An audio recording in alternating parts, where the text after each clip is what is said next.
Alrighty, we're now live. We're just gonna wait for Kiki to go on. Happy early Halloween to whoever's watching. Oh, it's Kiki. Yes. Alright, let's see. Go live with. Send. Thank you. Hi, Kiki. Hi. How are you? Good. How are you? I just talked to you like a minute ago. I'm good. The weather was having me stuck in the house. You know what I was telling you. It had me stuck in the house for a while because I'm anemic. And so yesterday was the first time I ever went out this whole week. When you went out, was it cold? Hella cold? Yeah, I had a lot of clothes on because it just ain't this ain't Hawaii anymore. But I'm trying to like take in a lot of iron and stuff. My iron and stuff been a lot of low. So I've been trying to take care of that to get my body back to where it needs to be at. Nice.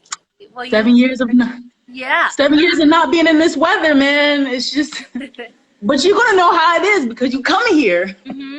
I'm getting ready. I don't know if I'm ready, but I'll be ready. You look so beautiful, Kiki. You look beautiful too. I'm excited. I'm excited when you come down here. Oh my gosh, I know, me too. All right, so we're gonna wait a little bit for some people to join. Okay. And we can get started. Sorry, I'm moving my stuff around. But yeah, wait, how many degrees is it over there? It is 50 in the 50s. Okay. This morning was like 30 something. It hasn't. That's cold. Yeah, it's. You're coming when the stuff hits the fan. Okay. So I don't know how it is over there, but because it's different like temperature from where I am and where Cassie is. That's right. So I don't know. You don't know. Alrighty. Well, here I think we can get started, and then I think as we go along, more people will join. Okay. Hi, Chris. I see Chris. Okay, so thank you everybody for joining the Artist Talk for today. My guest is my very good friend Kiki Williams, who is from North New Jersey. She went to HPC, which is Honolulu Community College, and was a writer for a newspaper, and it's called Kala News, Kala. And then she is now an official alumni from UH Manoa with a degree in photo, and she is currently living in Washington. So thank you so much, Kiki, for being here today, and we can just get started right away. So, what inspired you to create art, Kiki? What inspired me to create art? I'm gonna give a little backstory because some people might not know. Well, I was in the military for 16 years, and I experienced sexual assault in the military. So I'm a sexual assault survivor from the military. And so when that happened, I actually was going through different things with my body, depression, suicidal thoughts. It was just a lot that was going on at that time. And as I was in Utah in an inpatient program with other people from the military, I actually started doing art there.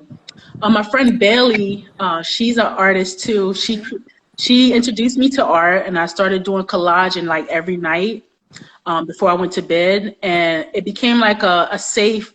I felt like art was like a safe place for me. And it took my mind off of different things, even with dealing with like medications, depression. I felt like that space was like, something that kept me comfortable, and nobody could like bother me at that moment. Throughout time, I went to HCC after I retired out of the military. Went to HCC, which was my first college, going there, attending college for the first time. I was still in the military, like transitioning out, so that was my place of duty. So going there, I started taking classes there, and I took a journalism class, which was Mr. Mike. He was in charge of the student media, and I wrote a paper about, the homeless, and he kind of took on to the story. He asked me to be a part of the Honolulu student media. So I got on, and it was a great experience. But I was like really into something more in depth. And I've seen a magazine called Art and Soul magazine, which it was published like 10 years ago. And so I wanted to take on to like help bring awareness to other artists that was on campus. And so I took on the magazine. They flew me to New York with other students, got there, learned how to publish a magazine. In less than 6 months, we put out a magazine. And after that, it was just like, I knew that it's something I want to do. So when I transferred to UH, I wanted to focus on me, my vision and where I wanted to go, because when you go to university, it's a time for you to reflect on what you really want to do. It's not kind of no play more, playing time. Community college, you feel like you're trying to find your way, but university is like, oh, this is like really it. You know what I'm saying? So at that time, I took film, which when I first took it, I thought it was regular photography. But before that, I was already doing photography like with digital. And so I got to learn how to do film, which is like the grandfather of photography. So I got to like process it, with your hands, using the chemicals and stuff like that. So I really love what I was doing. And so I was taking Mr. Phil's class. Mr. Phil, he was one of the instructors. So I took 107, 207, and then I went over into digital imaging for Mr. Scott. And I realized you could do so much with an image that I started taking that on. And I wanted to still stay in the film realm. I actually got like three pieces in a gallery in New Jersey that I did with coffee. I developed with coffee to kind of show that you can make a beautiful picture without chemicals, because I was dealing with, putting medication in my body. So I wanted to fix an image dealing with not putting chemicals or using chemicals to make it a beautiful portrait, So throughout time, when I got into digital imaging, I actually, people were doing film, I was doing film, but I wanted to pull away from that. So that's when I started getting into Polaroid. I took the time out to, I got my first Polaroid camera, and I took pictures and I put it in my microwave. I was burning them. I was doing all sorts of different things. And from there, I got into my first show in Rhode Island with 3 of my pieces. And I really loved it because I felt like Polaroid was this thing that I kind of was like, it was a body. I could go in, I was examining, doing different things with it, but I love like going inside of it, removing things. Like, a Polaroid is not, it don't come out like a regular picture. It's something unique and you only can take one picture of it. So I just wanted to like dive in deeper, and then it took me into like putting thread, and now I'm putting paint, and now I'm putting moss in it. So that is my journey of how I became an artist, is through trauma. Trauma, it helped me deal with being the artist that I am, and not just that, just the place, being in Hawaii. Being there helped me so much of understanding myself, because I was around a lot of people that was dealing with like plants, like Rebecca and all them, dealing like plants and teas and stuff like that, and learning from y'all, being around y'all in the, in the film department, and just gaining a family of, learning how to be an artist and then bouncing ideas off of other people, Yeah. Awesome, Kiki. So you kind of answered a few of the questions already, which is fine. It's great. We can dive a little deeper because we're doing really good on time. So you talked a little bit about the inspiration to create art. So when you decided to become an artist, did you receive support from your family and your friends? Oh, yes. Yes. When I first wanted to do art, my husband was like, are you sure? Because like, I knew being an artist wasn't going to be easy because, like, you know, starting your life all over again from something you were used to for 16 years, I had to really, I had to really make sure if this was something I really wanted to do. It wasn't about, you know, if it was just a moment, like if I was really going to do it, I wanted to invest in it, but I wasn't really sure what I wanted to do. And that part of, you know, I know that's what my husband was kind of questioning himself about. Like, is this just a phase, or, you know what I'm saying? But he was very supportive. My family, my kids, y'all were, so, oh my gosh, very, very, very, very supportive. And I love just how, you know, being around y'all inspired me so much, you know, so much.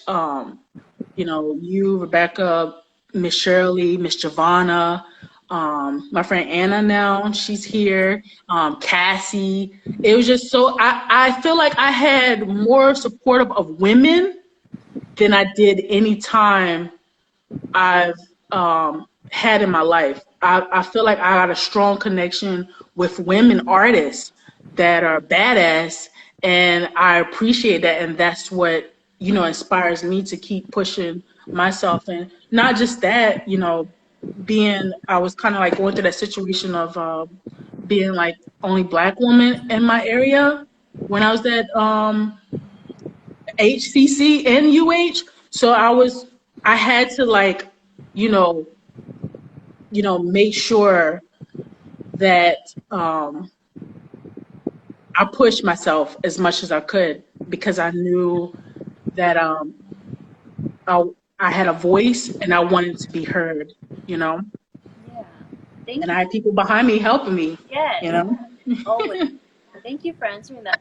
You talked a little bit about the schools you attended. So if you want to talk a little bit more about your experience at UH, like opportunities you had, like meeting artists and traveling and stuff, you can touch up more on. Well, HCC, it kind of opened me up to allowing myself to get out of that comfort zone. Because when you get in school, sometimes you feel like you gotta. At that time, I was focused on me, but I was new. Yeah. So I was trying to get used to, like, being back into, like, the world, you know, being back in as a civilian, you know what I'm saying? So I was trying to figure that out, and there it helped me, you know, be around a lot of peers, a lot of other students, a lot of people that became my family, grown together and did like a lot of, you know, when we were doing the magazine, Honolulu, at HCC, Honolulu Community College, I had Vanya, Halo, and T.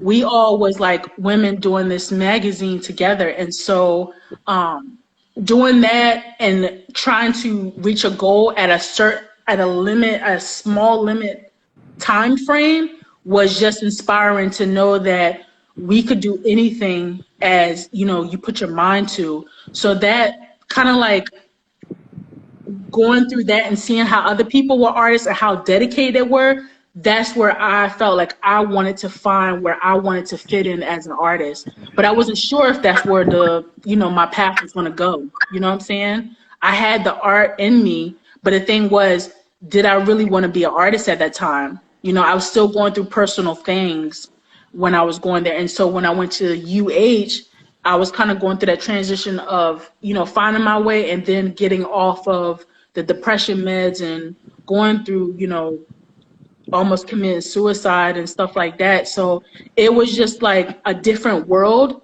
And after that, I just felt like this was a place for me to learn. But I also had to make sure that I pushed myself, because it seemed like at UH, a lot of people knew what they wanted to do. Yeah.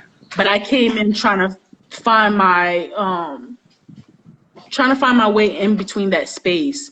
So being at UH helped me grow as an artist, and I ended up being in shows, and, you know, people were telling me about different things, and I was like taking the opportunity to just apply. I got out of that comfort zone of trying to like, you know, keep my art to myself. Now it was this point that I wanted to share it. So those two, being in them two different places, gave me two different perspectives of how I wanted to become an artist. Awesome. Thank you for that, Kiki. And so, so when you were in school, so now that you're out of school, what do you feel that school prepared you for? School prepared me, taking Miss Gay's class helped me out a lot. And the reason I said that is because her class was tough. She was a tough instructor, you know, teaching us how to be an artist, how to do artist statement, you know, talking about your art in 2 minutes or less. Yeah. You just like, I felt the intensity. I was just like, do I even want to do this? Because it just seems really hard. But her drive and her motivation as an instructor, a curator, she feeds you the knowledge. And the thing is, if you take it, if you're hungry for it, you'll take it. You know, and I've learned a lot. We had some people that were artists that told us about their experience, and so that kind of helped me out a lot too. Learning how to, you know, you got to be your own energy, your own motivation when people are not around you, and that's the prime example of this pandemic not being around y'all. It was just like, oh snap, I don't have nobody to bounce my ideas off of. Will I even survive? You know what I'm saying? Will I survive? So, you know, doing that and learning how to write your artist statement and just pushing your work out there is what helped me from that class that Ms. Gay taught us, is that, you know, you got to take risks, but you also, I feel like you also got to protect your art too. You know what I'm saying? So I've learned a lot from that class, how to, you know, be an artist, you know, and stay true to your vision, you know? Yeah, awesome. And so what did school not prepare you for? I feel like it didn't prepare you for, I said trust. Yeah. The reason I said trust is because since this whole journey, things have been taken off for me. You know what I'm saying? And so when things are going fast, you got to learn how to slow down, because some people will, you know, got people inquiring about your work and stuff like that, but you also got to be protected, because some people are not always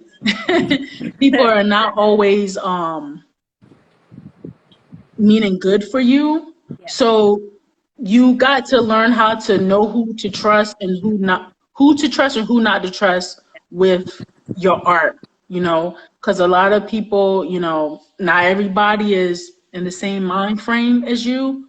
So protecting that is the trust thing for me, trusting people with my art.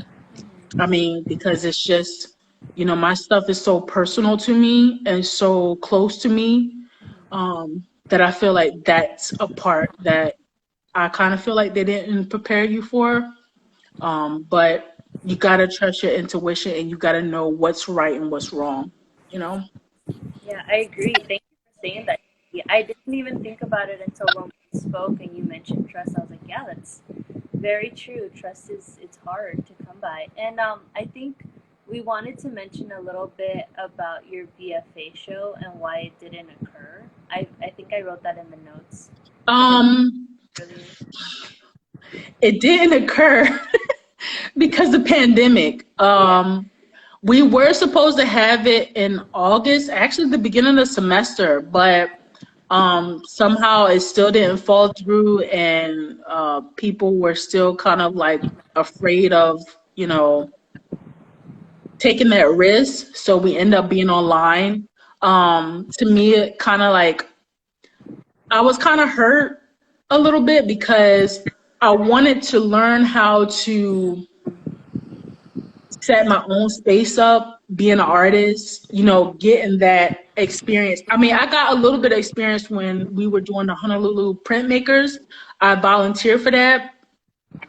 But I wanted to like learn how to like put my own stuff up as an artist, because I feel like that's a big part that you want to learn, especially as an artist. You know, putting your art up on a wall, measurements, stuff like that. You want to like really get hands on. So, and just see it go from like this empty space to everybody's stuff. I feel like it's so amazing. Because I seen the grad students. I seen when they like their space was like kind of empty, and when they were building up, I was like, man, just look at this space, how it goes from like an empty building to like this beautiful place filled with so many people's visions. And not having that experience was kind of like, it was hurtful, but you know, you take it and you strive with it. Right now, I can't complain. My stuff is in Box Shelly's new location. So my whole PFA show is at Box Shelly. So it didn't go to waste, and I feel like my work where I created it is in a place that that I've grown as an artist, and I've developed a family that is still there, and people are able to still see it. Yeah, awesome. Thank you for that, Kiki. I appreciate that response. So now we're going to get to well, I think it's the fun part of the interview is where you get to talk about your art. And so you can share whatever you'd like to share and speak out about whatever you feel comfortable. And yeah, it's all yours. Okay. Give me a minute.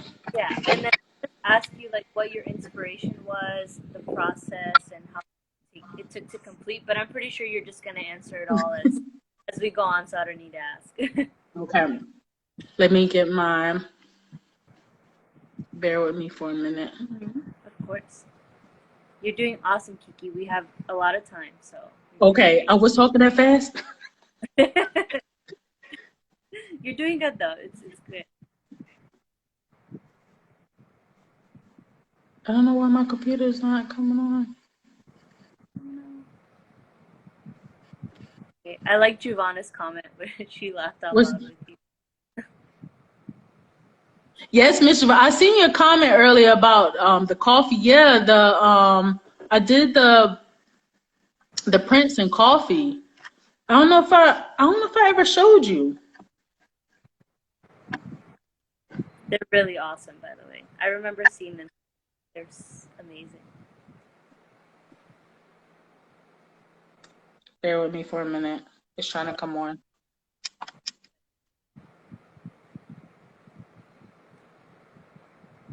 Yeah. I'm so excited for people to see it.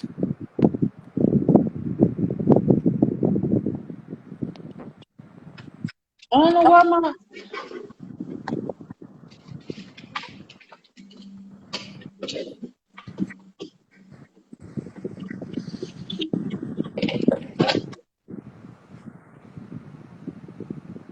Might not be able to see it.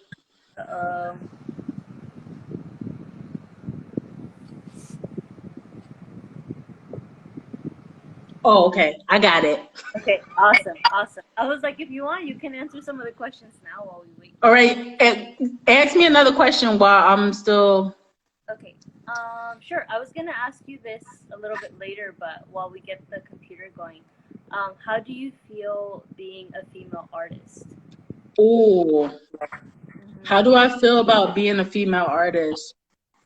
I feel pretty awesome about being a female artist. I feel like being a female artist that we go through so much as women, even now, with like dealing with our bodies, people telling us what we should do with our bodies. I feel like, using what we go through and telling your story is such important message to like the world, because as anybody, it's not easy, not just that, but people of color go through a lot too. So I feel like, it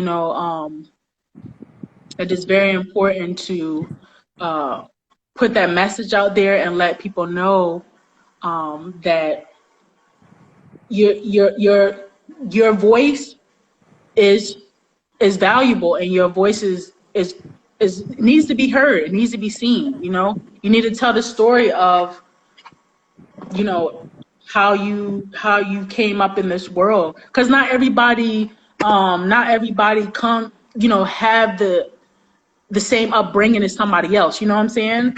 So you want to be able to understand people, women.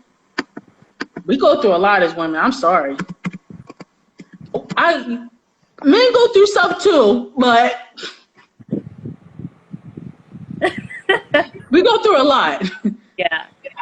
Oh, do you wanted to answer the question? You could just type in the comments, and I'm gonna leave time for questions, and we're just kind of waiting for Kiki's computer to. Come on. I'm sorry, y'all. It just like clicked off. It's okay, Kiki. I can just ask you the final questions, and then we'll just keep going. Okay. But yeah, so to back up on the female artist question, have you ever felt like not supported when you're practicing your art, or you feel like you're limited because you're a female artist, like not having the same respect as a male artist? Ooh, repeat that question again. Okay, so I'm following up the female artist question. So have you ever felt like not being supported or treated equally as a male artist? I haven't experienced that yet. Honestly, I have not experienced that yet, because and I wouldn't know how to feel if that does happen. I think I would have to experience it for it to happen, you know. But I feel as though this world right now is not. It's got a long ways to work on. It got a lot of work to do with equality, with race, sex. It has a lot. It got a lot of catching up to do, and it's not where it needs to be at. And I feel like whoever is going through that, like, you're just like I said, speak louder, move louder, you know. And man, yeah, I haven't experienced that yet.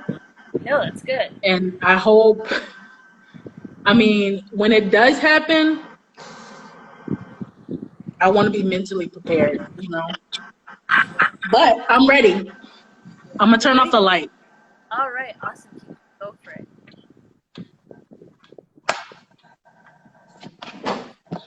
Okay.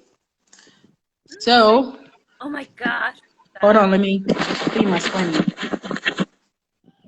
Okay, so this is one of the pieces I did for Rhode Island. Wow. This one. Well, let me go back. It was in a show. Actually, Mr. Allen, he was a curator that came that visit. He brought this one for me. So that one is no longer with me. It's okay. It's beautiful though. I love it. And I remember this one. Yeah. So what I was doing with these images, I was actually taking the body. I didn't want myself inside of the image. So this was a period I was going and marking with pens, and then I will open it and remove myself out of it. Wow. Oh, I remember that one. That one's beautiful.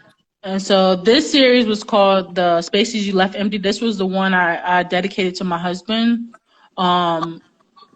Different spaces that we either talked in or he spent most of his time at.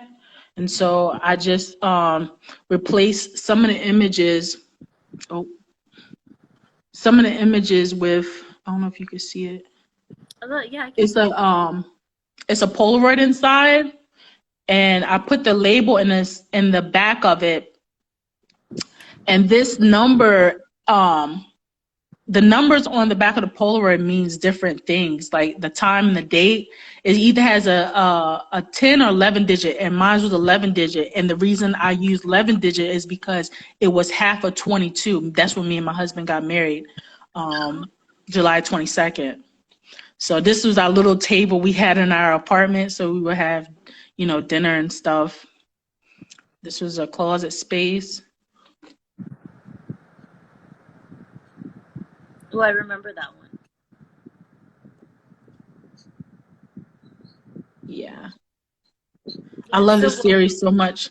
Yeah, The first three of them was in the Honolulu printmakers. I actually made archival prints because the regular Polaroid wasn't couldn't be in a show, so I did an archival print, and it's actually kind of crazy because like when you print it, it would show so much detail, like close detail, and so with this one, these ones.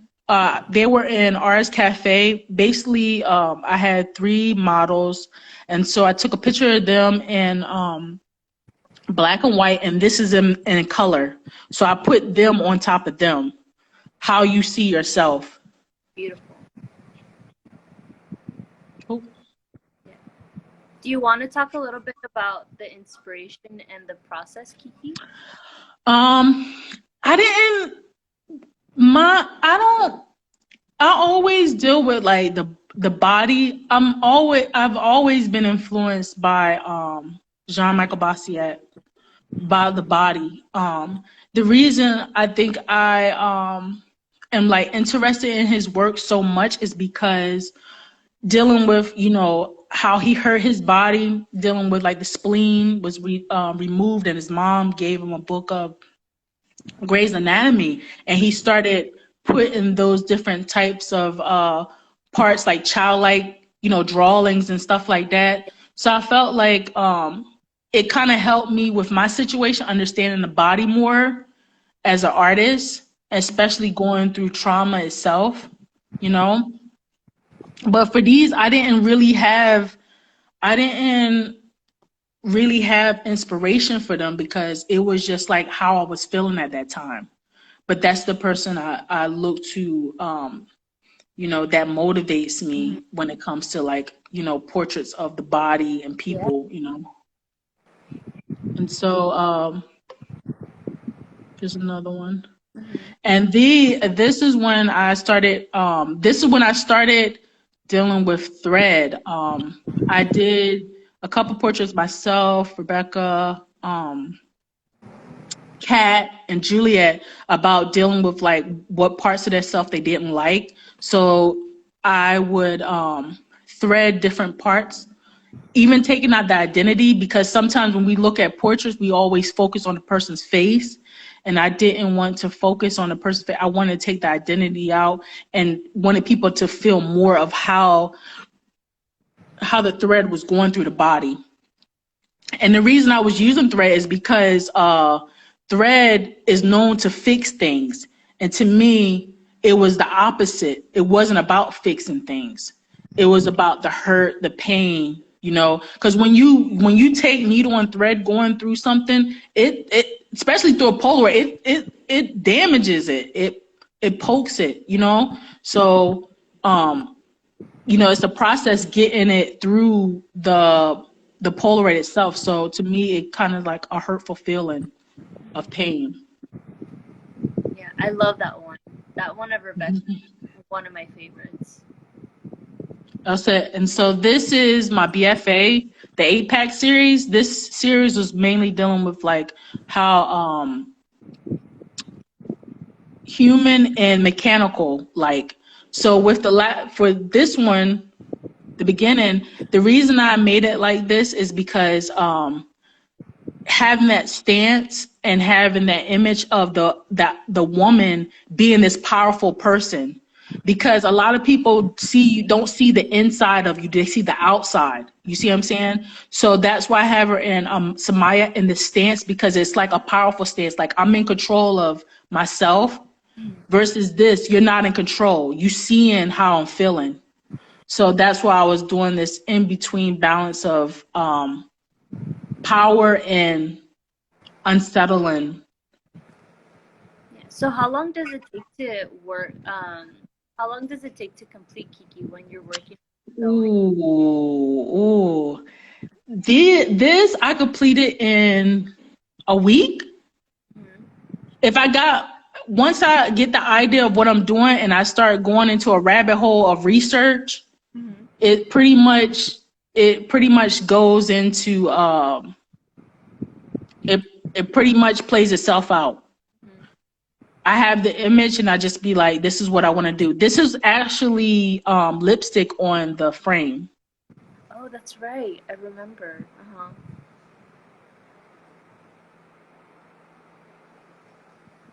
So cool. And so, hold on. Yeah. I think I got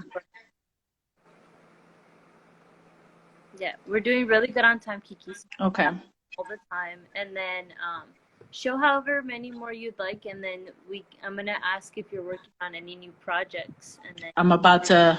There you go. So this is my. That one. Hold on, let me go back. Cause I started working on ones with the showing like the black body. Wow. So I started using paint in the face. I did paint, but I'm more, I love the way that I'm using paint more now. I mix up the chips now instead of just sticking to one color. What kind of paint? It's our acrylic, whatever whatever I have, I just go into it. Oh my gosh. Wow. And so, where'd it go? Okay. So you can see the paint on the inside. That's beautiful. Hold on. And then here's another one.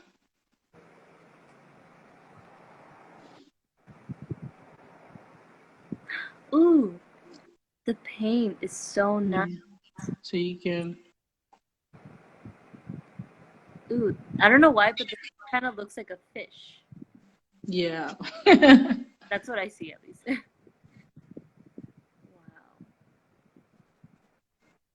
And so here's another one, Samaya.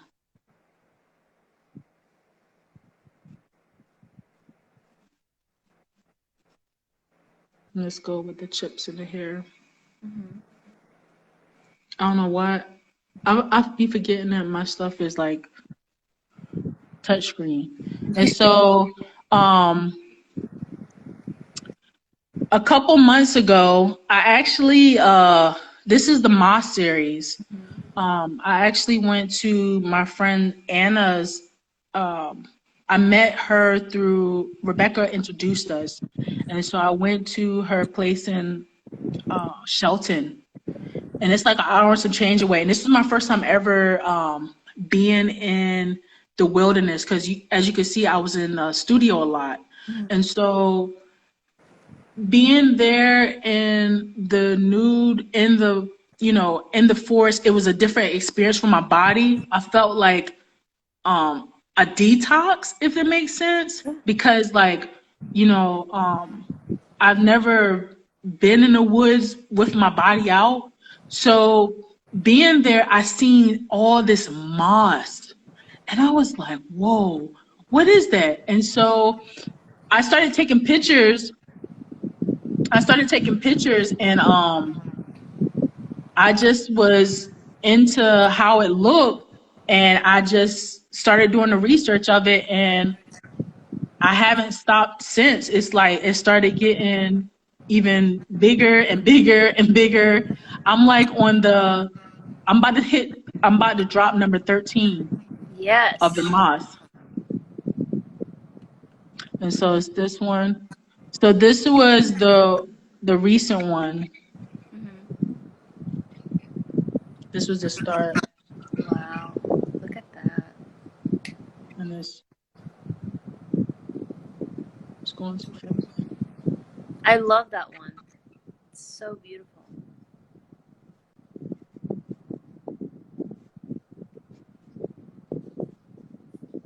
And so I have this one.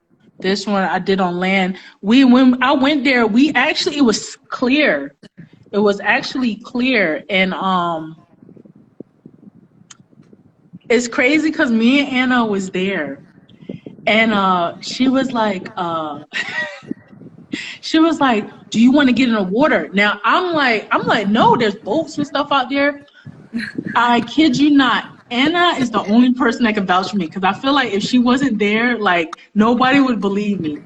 The It was clear as day. In 5 seconds, it started getting fog, and it came up to the shore Oh where we wow. were at and stopped Oh my and gosh. stopped. Because a lot of people was like, where did you shoot at? I'm like, no. I'm like, that's not that's not no background. That is actually fog. The fog was so beautiful that it let me pull this up. It almost looks cinematic, like from a movie. Yeah, this was fog. The fog just hovered around me. And so Amazing. you can see I put moss in the inside. Oh, I can see your face. And so it became like I'm loving the series so much, and it's like I can't wait to write Ooh, nice. the artist statement. The artist statement is so long that I gotta chop it down. Yeah. And so like having the shadows.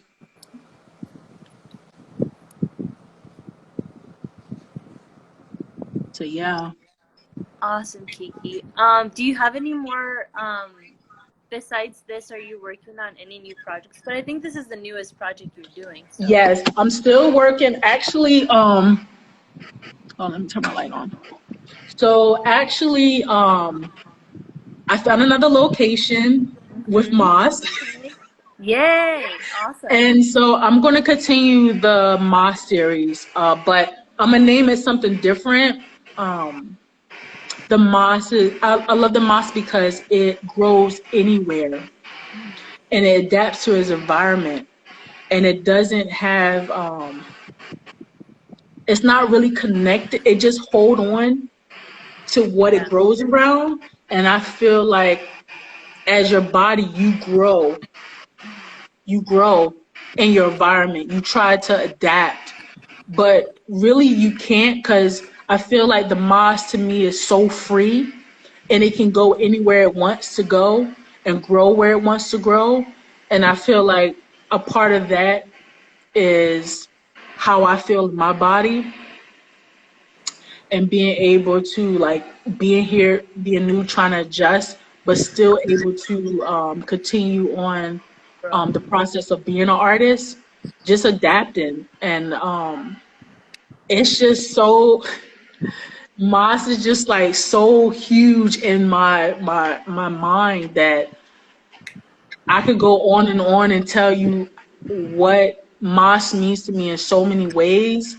But once the artist statement come out, I'm gonna drop it on my Awesome. timeline so people can see and understand how it's very, very important to me. And a special thank you to my friend Anna for helping me with setting up my shoot and everything, because putting my camera in the water was not easy. And so I don't think I could have been able to do that by myself, especially trying to take an eye. I kept turning around and doing different stuff.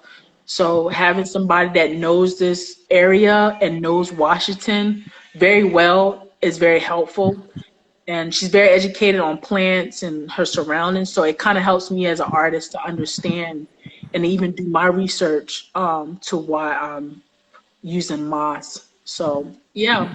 Yeah. Thank you, Kiki. Okay, so I want to have enough time for questions. So I have two more for you, and then we're gonna open it up for the guest questions.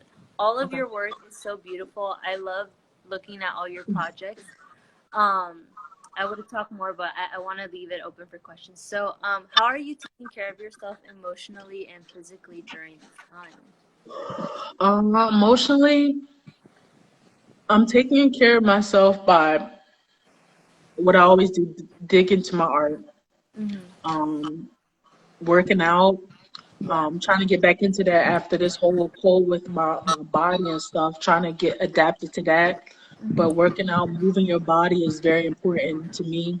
Hmm. Um, that is number one in my book is moving your body, especially when it goes through different things. And just taking what you're feeling and put into your art, like I always say. So that's what keeps me going. That's all Awesome. I have. That's my friend. No, no. Great That's my answer. friend No. right now. So That's awesome. And then, okay, my last question for you is, do you have any advice that you would like to give to other artists or just artists in general? don't ever stop your vision. Hmm. If you believe in it and you love what you do, stay dedicated to it. Um, I know everybody is on a path to, you know, to become an artist, Hmm. but do it a different way. Do it your way, Yeah. you know. One thing I've learned a lot, going through school and stuff like that, a lot of people were like, you know, who inspires you? Who's your influence? Kind of like going off of like, you kind your stuff kind of reminds me of this person, this person. I was like, no, no, it's not. It's mine. So I think that's what pushed me to do my vision a different way because it's my story, and I don't want to be um connected to somebody else that put their vision out there. You know what I'm saying? I wanted to be my own vision, Yeah. so that is what's important. You got to continue to push yourself. It's going to get hard. I'm not going to lie to you. It's going to get hard. It's going to have times that you're going to question yourself, question your vision, question if this is something you should do. But my thing is, you as an artist, myself, I learned to push yourself past your comfort zone. Don't stay in your comfort zone. And I feel like since I've stepped out my comfort zone of just not just taking a picture, I feel like I've conquered so much throughout my time being an artist that there's no time for comfort because the world is not comfortable. Yeah. And you don't want your vision to be comfortable. You want to push, you want people to feel your stuff emotionally and connect with it. And if they don't, it's you putting it out there because it's something that you want to share. So always believe in yourself and never stop. That's all I can say. But if you got people, if you feel like you are at a pause in your vision or you're not sure, reach out to people that you've always been connected to and feed off of that. It's not easy being an artist because some people, like me and you, we used to all be around each other, feeding off of energy. We don't have it anymore. But I pick up the phone and I call y'all like, hey, this is what's going on. And it helps me. And it helps, you never know what you're gonna give somebody else once you reach out to them. They could be going through something, but y'all having that conversation of art or whatever changes the whole subject, changes mood, changes everything. It does. It does. Thank you for that, Kiki. Very, very, very good answer. Thank you so much. And so now, I think I have two questions they asked early. Yeah. Um, so I think the first one's from Giovanna. It says, Kiki, your work is not only. Ooh, wait, I think I can. Yeah. Your work is not only image-based but material-based in the sense that the Polaroid and the. Can I show? Does it show more? Ooh, ooh, I don't know what I did. I don't know if I can see the red. And material division of the polar of representing of the physical body. How has the I can't why is I this I can't it's cutting it short. I know it cuts it. I can't see the rest. I don't know if Giovanna's still on. Maybe she could type it in the comments because I can't see Miss the Ivana, big. can you type it in the comments because it cut it? Sorry, but I want to know the answer. I want to know the rest of that question. Yeah, I really they do. And then Miss Giovanna wrote a whole statement. and then the other one is from FU Gas. It's, hey, how do you two know each She other? said, can she join? Can she join? I don't know. Hey, how do you each know? Oh, we went to UH. Actually, we were in, labbies, film labbies. We were helping students develop their film and giving them direction of how to like, you know, putting their film on the reel and how to use the lab safely. Yes. The live. Okay, can she join live? I thought you could. I'm not that knowledgeable in this. Sorry. Because before it would just kind of let me. It would Do you just kind see of it? share it. No, I don't see it. Sorry, Giovanna. Maybe next time I'll try to figure this out. But I don't. Could you write the question shorter? Can I write it for her? No, could she write it shorter? If she can't join, is there another way to? I think she can just type it in the comments, and that'll be fine. We'll be able to see it more. If that's okay, Giovanna. While she's typing the question, I actually had a question for you, Kiki, and then whoever else wants to type any questions, you're more than welcome to. We have 8 minutes left. Okay. Mine was, so when you take your Polaroid and you have the image, how do you decide what to sew? Like where to sew? When I first of all, I have to remove the face. Mm-hmm. I have to remove the identity of the person because I really want to see if it's not just I want to use color in the thread. So I kind of like sometimes, well, I used to go with the sewing machine Yeah. at first, and now I go free-handed. I do just hand because I feel like when I was doing the sewing, I first started sewing a little bit, and Miss Shirley was like, "No, you should do it by hand because it feel." And I was just, I was kind of questioning myself because this is my first time sewing, and I was like, "Ooh, I don't know." But it's the more and more that I did it, I feel connected to it physically and mentally.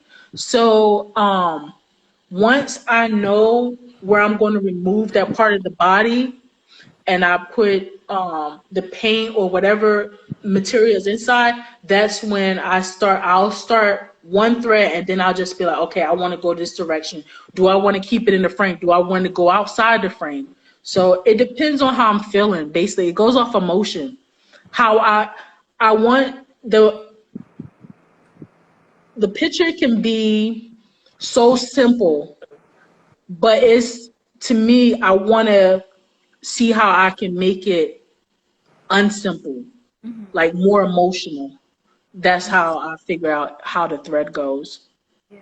Thank you, Kiki. She said, and then we'll get to Giovanna's. Yeah. How has the digitization of work during the pandemic influenced or affected the way you think about your practice? Oh, that's a good question. Thank you, Giovanna. oh.